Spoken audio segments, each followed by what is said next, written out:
G'day Eagles fans, welcome back to True Eagle. As tonight I take the opportunity to discuss the upcoming trade period for the West Coast Eagles. I'm glad I held off a little bit on this video. I was going to do it earlier this week, and I'm glad I didn't because fresh things are coming up day by day at the moment. This time of year, it starts to accelerate a little bit with player movements. I mean, there's talk of Jack Silvani and Collingwood basically being a done deal. It seems to be an earlier and earlier thing.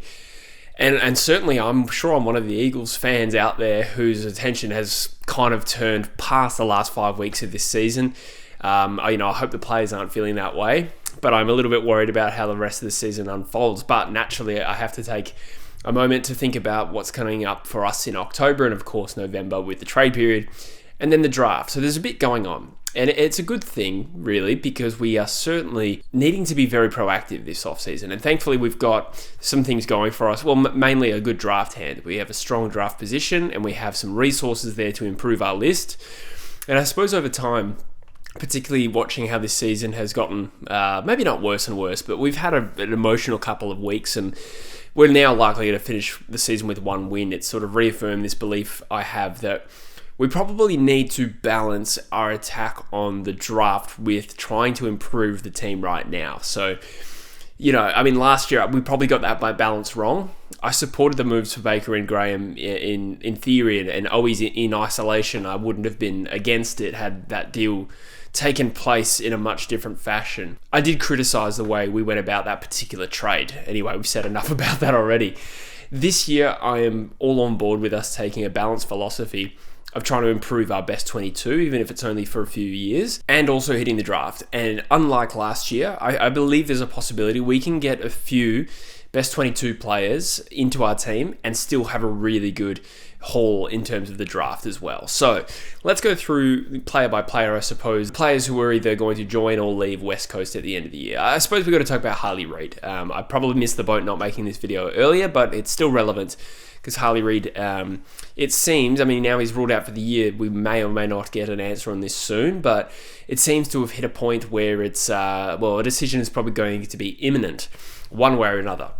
So I'm sure you're all aware of this, but Harley has and his party have more or less submitted an offer to West Coast. I've heard reports that they submitted this offer some time ago, but it seems to be reported on and heating up around the fact that West Coast has a decision to sign basically an 11-year agreement with Harley Reed, where the first 2 years is guaranteed. He'd extend to what would essentially be 5 years of service with the West Coast Eagles, and then he would have the choice of extending for a further 9 or leaving the club. It's a weird contract. I'd never heard of it before. Apparently Miles Bergman signed a similar deal with Port Adelaide earlier this year, and I missed that, but apparently this is a thing now in the AFL, and you can understand from his perspective, it protects him. It gives him the ability to request a trade in 2 years, but either way, he is locked into 9 years at $2.2 million if he stays. Of course, if he does leave, he'd have to renegotiate a contract. So I suppose that's something that works for us. It kind of protects us as well, because if he has a couple of poor years, then he may be tempted by a $2.2 million a year contract with West Coast. So I suppose firstly on the contract itself, yeah, it's eye-watering. And look, there's nothing to suggest we're going to sign it as is. That sounds very, heavily weighted with Harley Reed's, interest protected, of course. I'm sure we'll have some sort of rebuttal and whatever that looks like, I'm not too sure. But it's a lot of money. But I'm going to be honest, this is a bit of a cop-out. It's hard for me to sit here and really speculate as what is the impact of having a player on $2 million a year for the next decade, actually? What is that going to look like? Because in 10 years, or over the course of the next 10 years, I don't really know how big the salary cap is. I'd imagine $2 million a year right now is a huge chunk that most clubs would be reluctant to pay. But, is it going to be a problem in 5 years? I don't know. I'd imagine, it's still a lot of money. But I suppose what we need to consider here is not so much the dollar amount being used on one player. I suppose it's the opportunity cost. Does it impact us recruiting players in the future and giving our players pay rises? Will it create disharmony if, someone like an Elijah Hewitt can only be on $800 a year because Harley Reed signed this $2.2 million contract? I will leave that to the club to work out because I am not privy to enough information. Obviously, it's risky to sign someone up to that length of deal. I suppose what is the risk for us? Well, if he signs on for a 2-year extension, he can still request a trade away in 2 years. and the 9 years becomes completely irrelevant. So I suppose the worst case scenario for us is if he signs a 2-year extension, and then over the course of that next 9 years, he stays with us, we pay him a bucket load of money, and he's shit. Like, that is possible, but it's probably not what I'm too concerned about. There is a little part of me that's, I've been somewhat optimistic this whole time that Harley Reed would stay for at least one more contract. Naturally, at times this year, my faith in that has ebbed when we've got so bad, or at least so far away from winning so often. There's a little part of me that does wonder, is this Harley's management trying to price West Coast out of signing a deal? Like, I don't think any other club would be offering as much money as what they've asked West Coast for. There's a little part of it to put the onus on West Coast to either say yes or no, and then if Harley does leave now, he can do it without tarnishing his reputation and his brand, I suppose, as a player who walked out on us. That's crossed my mind. The timeline of all this is a little bit curious too, because if the offer has been there with West Coast for some time, I do wonder, was it Harley's management that's leaked it to the media so that suddenly now everyone's talking about how West Coast have this decision in front of them to make? And then there's this public flying in of Nick Geishan, I think his name is, at the airport. Does that kind of put pressure on West Coast to make a decision either way? You either sign this enormous eye-watering deal or, we part ways. I'm not too sure. I do get a pretty strong impression by the way Harley talks and a general vibe of his personality. He doesn't want to be the guy who walks out on a club like this. I do think that will run out eventually. Like, that's not inexhaustible. He was not going to stick around purely to, be loyal to a club that's got no future. But for the time being, I do suspect that Harley probably would be open to staying. So I don't really know where that sits. I mean, he put up an Instagram post the other day saying, like, be right back. And then there was another post he did with, I forget, was it V, The Energy, who was also a sponsor of West Coast. Forgive me if I'm getting the details wrong there. And there was a reference to like building for the future. I mean, all these little things sort of indicate a guy who's probably keen to stay. I've also sort of heard through the grapevine that him signing on with West Coast is imminent. So I don't really know what to believe. But in summary, if Harley just signed a 2-year deal and extended it to 5 years, I would have been very happy. So is it the extended 9-year contract past that? Is that enough for me to be really nervous about this? Possibly. But my gut feeling is he's going to be a hell of a player. So my concern with that is not too high. I think Harley Reed is going to be an absolute star. And if he leaves after 2 years, then we're actually not really in a worse position than before. I think Harley Reed now leaving would be an absolute kick in the guts for this football club. But anyway, that was quite a lot on Harley Reed. Obviously, it's a big thing. I expect he will sign. I don't know exactly what that contract's going to look like, and we may never find out. That's the way these things go. But I'm just hoping he signs on, to be honest. If I'm being honest with how I feel emotionally, I want Harley to stay, and I actually think he will, to be honest. All right, let's talk about some other names that have popped up. By the way, we did a couple of videos on trade rumours in general, which West Coast players or linked targets, right, are talked about fairly heavily. So if you like, I'll leave a link in the description with a bunch of different videos, and you can also watch them if you didn't also watch them on True Footy. But one of the names is Judd McVey, and this is a guy I'm really keen on. He's from Geraldton originally, so West Australian. I think a West Coast fan growing up, albeit that doesn't really mean much in terms of actually attracting players to your club. But he's delayed talks with Melbourne, and I think he's a really good defender, sort of in the mould of Brady Hough. I don't think he's as tall as Brady Hough. I could be wrong on that, but one of those like really quality lockdown defenders that I think has the potential to play further up the field. So not clearly a position of need, but watching us struggle through this season, I'm getting to the point where I kind of just want quality players regardless of what position they play. I don't want to, ruin our chances of drafting elite midfielders. I think we still need to do that. But I think, a top 20 pick for Judd McVey makes sense. Having said that, it sounds like Fremantle are a good chance to get him. I think even though West Coast has offered more money than Fremantle, as has been reported, his preference is to go to Fremantle, which kind of ties me back to my original point here, where I do feel like there is some onus or some impetus rather for us to try and improve quickly. All right, so we do need to hit the draft, but we don't want to follow the North Melbourne model, which has been an inability to get established players to your list over a period of time,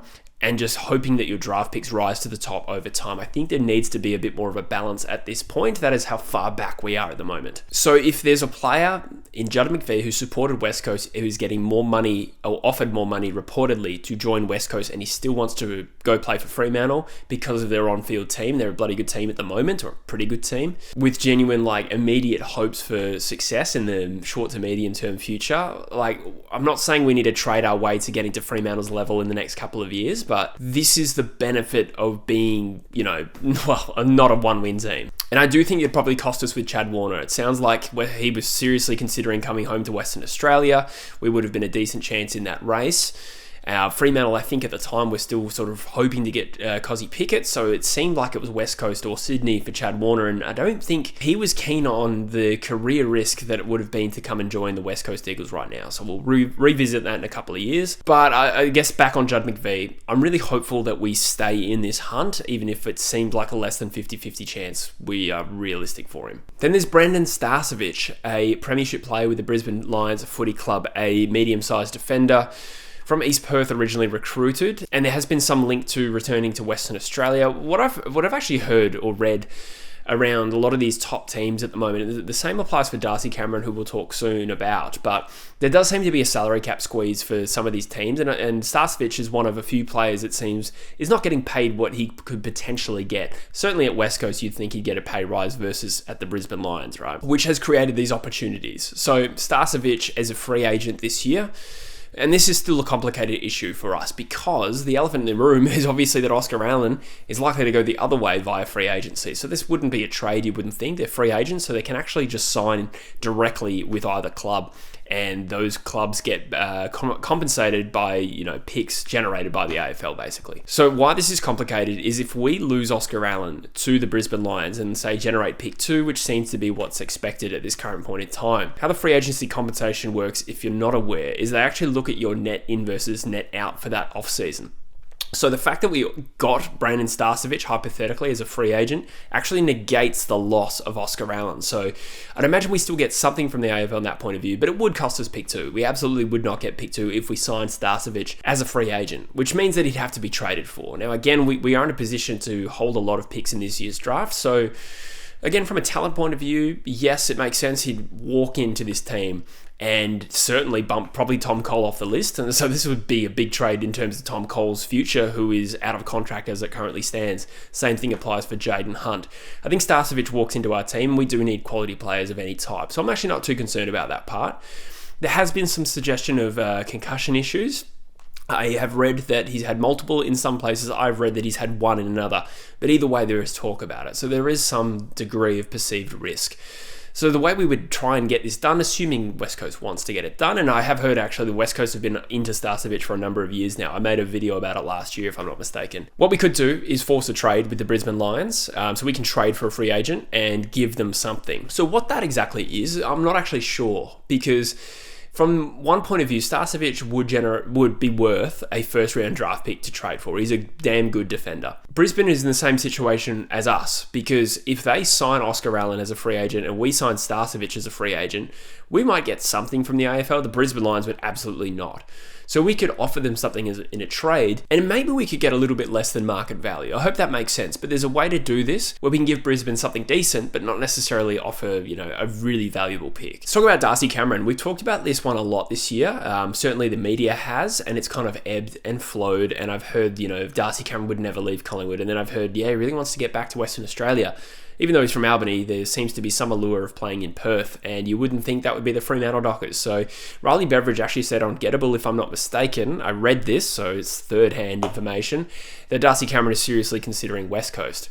We certainly do need a ruck, and while I've said in the past I'm not sure about trading a valuable pick for him, it probably would be a top 20 pick, to be honest, at least, because he is in such good form, and rucks probably, have a longer lifespan. So we'd get some service out of him, and he would be certainly a player that makes us a little bit more competitive in the short term. He wouldn't do much on his own, but if we can get a bunch of these players in at once, plus Elliot Yeo back next year, suddenly we bridge the gap, not between us and the top 8, but perhaps some of the other crappy teams in the competition. So again, Darcy Cameron, I don't know if there's geographical needs to be in Perth, but it sounds like he's getting underpaid at Collingwood, which you'd expect as he's already a premiership player, and it seems to be like across the league, well, particularly at Collingwood and Brisbane, as I said, some players are getting underpaid, so we could benefit from this situation somehow. The flow-on effect from this, if West Coast hypothetically signed Darcy Cameron, I do think this makes it very awkward for someone like Bailey Williams, who, as I say this, right before I started filming this, I saw he is the only ruck listed against Melbourne, so I don't know.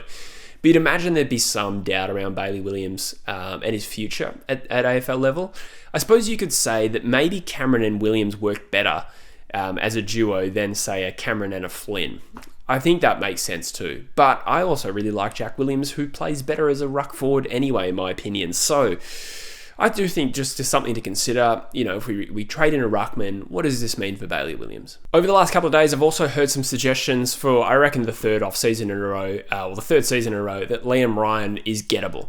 Now, I've heard so many conflicting things about this. Some people say that he is unwilling to leave Western Australia, but I'm not too sure. And I think Tom Morris, I'm not sure how concrete this source was, but he said that Essendon and St Kilda might be candidates to trade for Liam Ryan. So this would be interesting.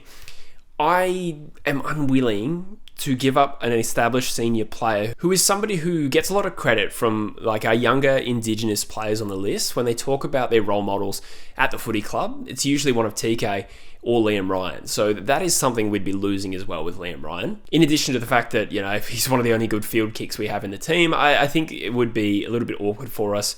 Even if last video I made the point that I would like to see him away from the forward line, I think that would be a bit of a blow. However, over the course of this trade period, if we're able to get some other good established players in, then maybe I can live with it. But it's an interesting one to consider. He turns 30 next season, so I don't know what to expect realistically in a trade. Could a pick in the mid-20s do it?